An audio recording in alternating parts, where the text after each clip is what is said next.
Now, second order system, an underdamped second order system can be represented by the transfer function g of s equals 1 divided by s squared plus 2 zeta omega n s plus omega n squared. And we said that if r of t is simply omega n squared u of t, step input, then the response x of t equals 1 plus, previously we said x e to negative zeta omega n t times sine omega n square root of zeta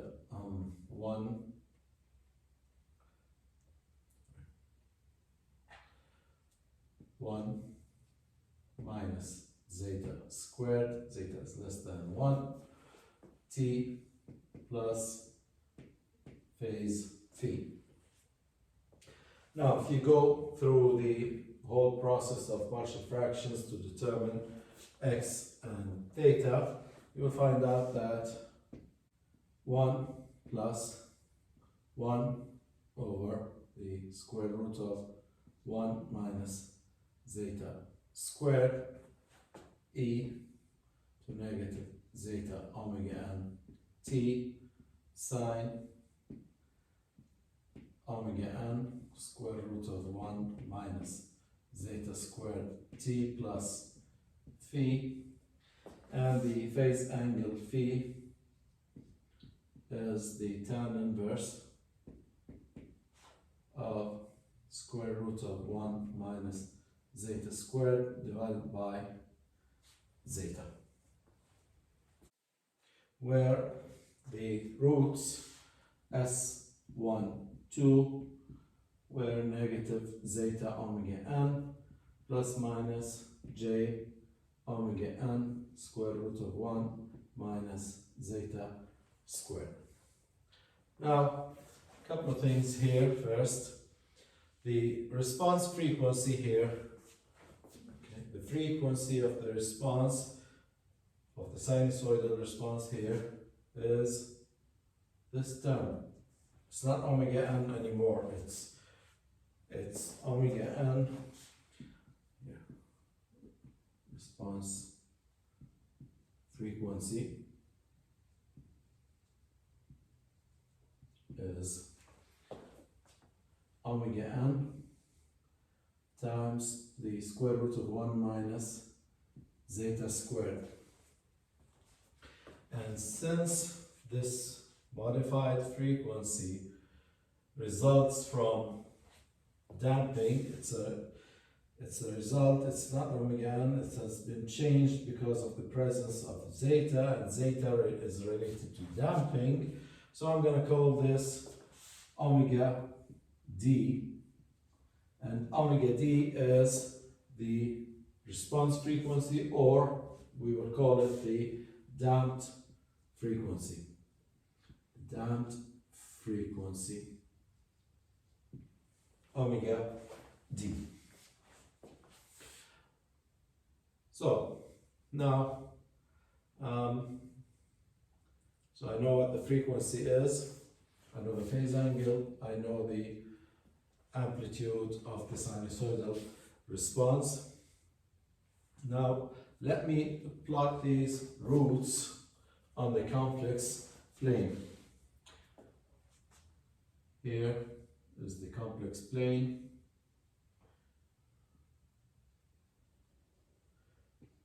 Real, imaginary. The real part of the root is at negative zeta omega n. So here's negative zeta omega n.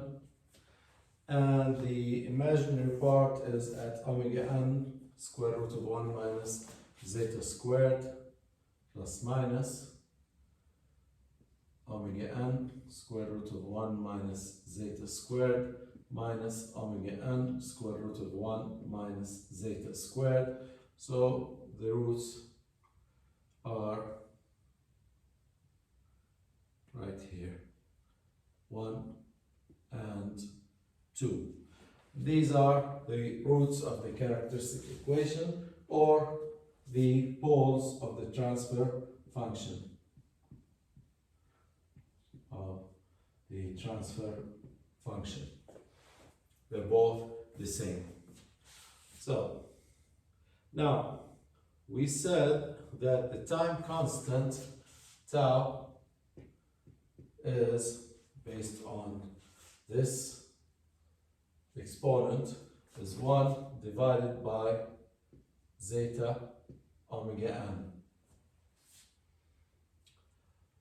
Okay, and omega d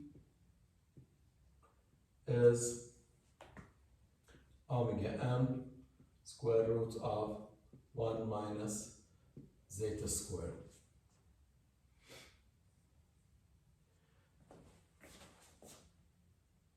Now let me find the magnitude of this complex root. Let's call it R.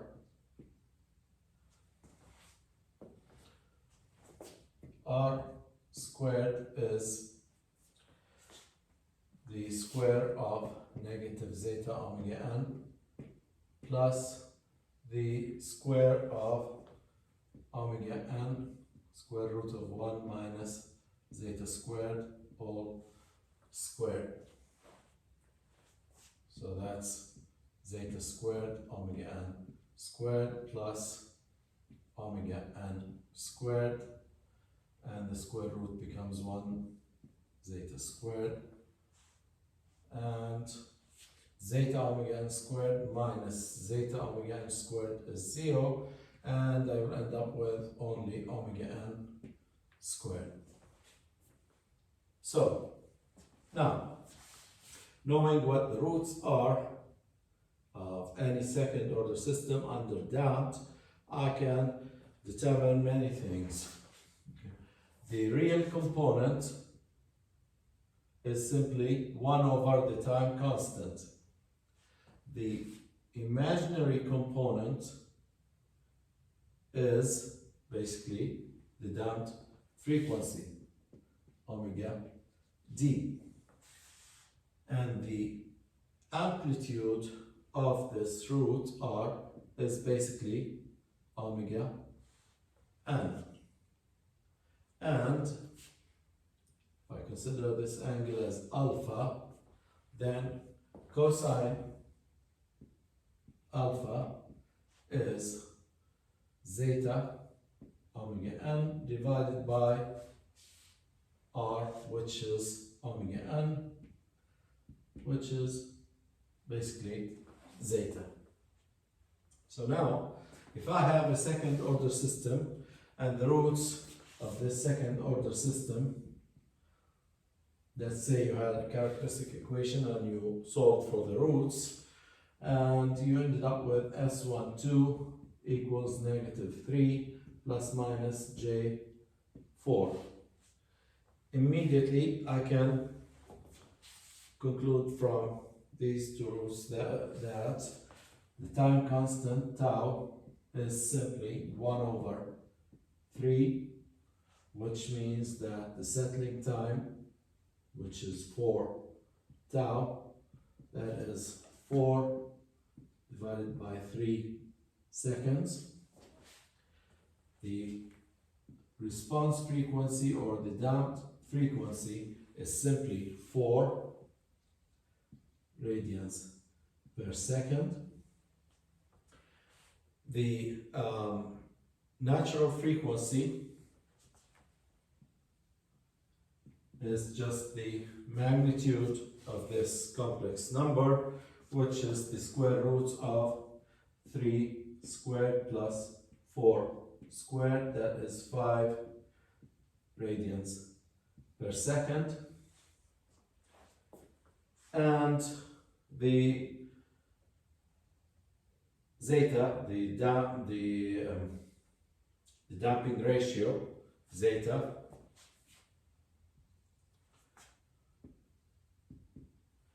is simply the real component, which is 3, divided by the natural frequency, which was 5, which is 0.6, and it's unitless.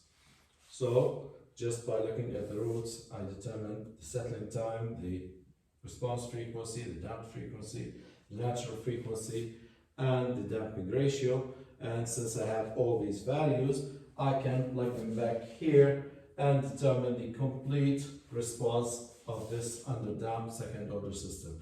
So the most important point when studying or inspecting the response of a second order system are basically the roots.